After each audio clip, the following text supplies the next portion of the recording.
अयोध्या के गुलाबबाड़ी मैदान में भारतीय किसान यूनियन ने किसान महापंचायत का आयोजन किया, जिसमें शामिल हुए भाकपा प्रवक्ता राकेश टिकैत ने किसानों और मजदूरों को संबोधित करते हुए सरकार पर जोरदार हमला बोला है। उन्होंने कहा कि जब संसद में किसानों की आवाज कम हो जाती है तब सड़कों पर आंदोलन शुरू हो जाता है। उन्होंने आगे कहा कि दिल्ली की सीमा पर किसानों का 13 महीने तक आंदोलन चला, जिससे सभी लोग जागरूक हुए। वहीं अब देश में महंगाई बढ़ रही है और बेरोजगारी फैल रही है। अग्निवीर 4 साल के लिए भर्ती हो रहे हैं, जो रिटायर होने के बाद क्रांतिवीर बन जाएंगे।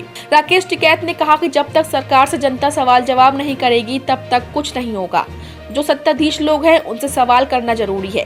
भाकपा नेता टिकैत ने कहा कि परेशान सब हैं, चाहे किसान हो या मजदूर। इस दौरान अयोध्या में भक्ति पथ पर किसानों की तोड़ी जा रही दुकानों को लेकर राकेश टिकैत ने कहा कि यहाँ दुकानदारों की दुकानें तोड़ी जा रही हैं, बाजारों को तहस नहस किया जा रहा है, उन्हें उचित मुआवजा नहीं मिल रहा है, साथ में उनकी दुकानदारी भी जा रही है। भाकपा नेता राकेश टिकैत ने किसानों की फसल को लेकर केंद्र सरकार पर हमलावर होते हुए कहा कि फसलों को उचित दाम नहीं मिल रहे हैं। उन्होंने कहा कि कड़वा तेल जहरीला बन गया क्योंकि सरकार ने इसकी परमिशन दे दी है। अब जीएम सरसों का तेल आ रहा है, सारी फसलों का सरकार जीएम लेकर आ रही है। जो भी खाना खाते हैं, क्या उनको मालूम है जीएम क्या होता है? केंद्र सरकार पर सवाल उठाते हुए राकेश टिकैत ने कहा कि कोर्ट के दम से सरकार देश में फैसले करा रही है। वहीं पराली जलाने के सवाल पर किसान नेता ने कहा कि बिना पराली के धान कैसे पैदा होगा। उन्होंने तंज कसते हुए कहा कि सरकार वह तकनीक बताए जिसमें पराली ना होती हो, उसका बीज उपलब्ध कराए। धान तो यह खरीदेंगे और पराली जलाओ ना, सरकार बताए पराली कहाँ जाए। जब संसद में आवाज कम हो जाती है विपक्ष की तो फिर सड़कों का आंदोलन शुरू होता है, फिर सड़क से आवाज सुनाई देनी चाहिए।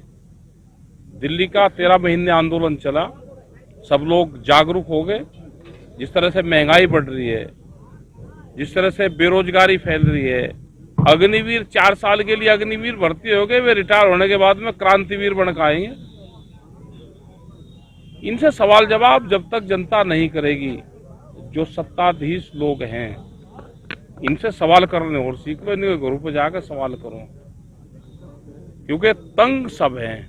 वो किसान भी हैं, मजदूर भी हैं। जैसे अयोध्या में आए तो वहां के बाजार के लोग मिले, बाजारों को तोड़ा जा रहा है, वे किराएदारी में बैठे वहां पे, मुआवजा उनको मिलेगा नहीं, दुकानदारी भी जाएगी, पिड्डी दर पिड्डी काम कर रहे थे वो खत्म होगा। तो ऐसे ही बेरोजगारी बहुत फैलेगी, महंगाई फैलेगी,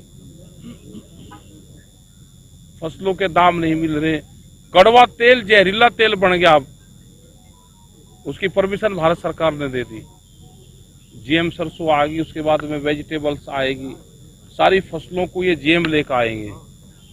क्या किसी किसान को पता है? आम लोग जो भी खाना खाते हैं उनको पता है कि जीएम क्या है और नॉन जीएम क्या है? जानकारी कुछ है नहीं उनको किसी को, और आप लेकर आ रहे जहरीली फसलें, आप लेकर आ रहे।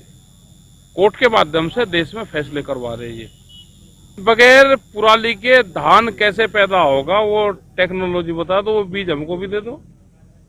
मतलब धान तो खरीदेंगे ये, और पराली जलाओ ना, कहाँ लेकर जा भाई, तो सरकार बताएगी।